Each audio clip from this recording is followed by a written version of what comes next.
So now we're going to cover coordinate geometry. This is probably one of the easier parts where there's only so many questions they can ask you. So if you get really good at this, it's easy marks in the exam. The first few things we're going to cover are in your formula tables on page 18. So using these 2 points, P and Q, we'll go through what each of these things sort of mean.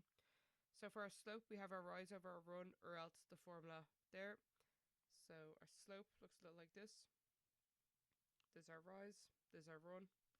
Say for instance, it goes down 2, run 4. Because it's going down, the slope is going to be minus 2 over 4, which is minus a half. If the slope was going this way, it'd be plus 2, plus 4, so a half. Otherwise, you can use this formula here. All that matters is that your same point are over each other.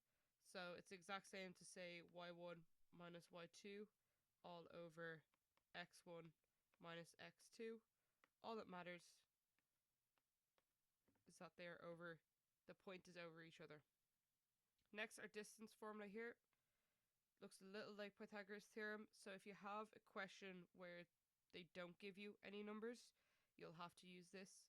But normally you'll have, say if P in this case is 2, 4, and this is 6, 2. What we can do is make a little triangle again. Make it a right angle triangle. So it folds 2 and it goes over 4. The distance between P and Q will be the square root of 2 squared plus 4 squared, or else the square root of 20, which is 2 root 5. So that's how I like to do it, using Pythagoras theorem, or else you can sub the points into this formula here. For the midpoint, all we're doing is adding our x coordinates and dividing it by 2, and then adding our y coordinates and dividing them by 2. That's fairly simple. For our equation of line, all we need for the equation of line is a point and the slope. That's all we need. Or else we'll have the slope here and our y-intercept. And that's how we can find the equation of the line. Few extra things to note.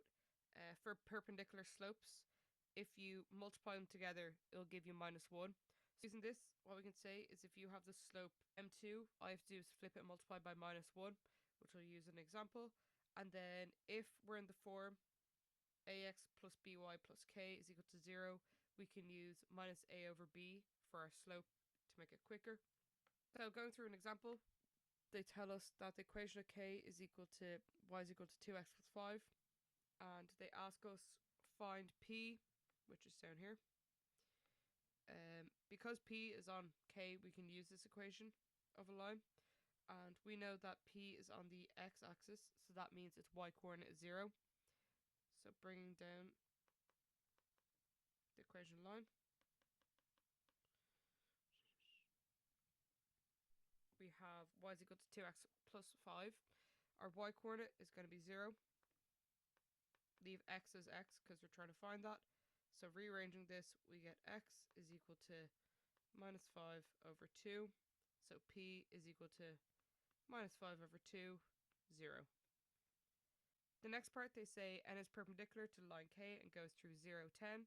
Find the equation of line n in the form ax plus by plus c equals 0, where a, b, and c are all integers. So since n is perpendicular, and we have a point here, we know what the slope is going to be because we know it's perpendicular, and we have our point, so we can use this equation of the line and this little detail here. So our slope, looking at our equation of the line, is y is equal to 2x plus 5. That is also in the form y is equal to mx plus c. There's no y coefficient, so we can match the m's. So we can say k's m is equal to 2. Flip it, multiplied by minus 1. N has a slope of minus 1 over 2. And we know it goes through 0, 10. Using our equation line, we can say y minus 10 equals minus 1 over 2 on x minus 0. I don't like multiplying into the bracket with fractions, so I'll multiply everything by 2 to get rid of it. And that'll give us 2y minus 20 is equal to minus 1 on x minus 0. Multiply in our brackets.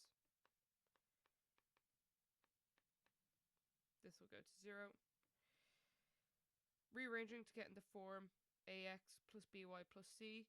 We want our a positive because we like having a positive x. So we'll bring the x to the other side. And we're left with x plus 2y minus 20 equals 0.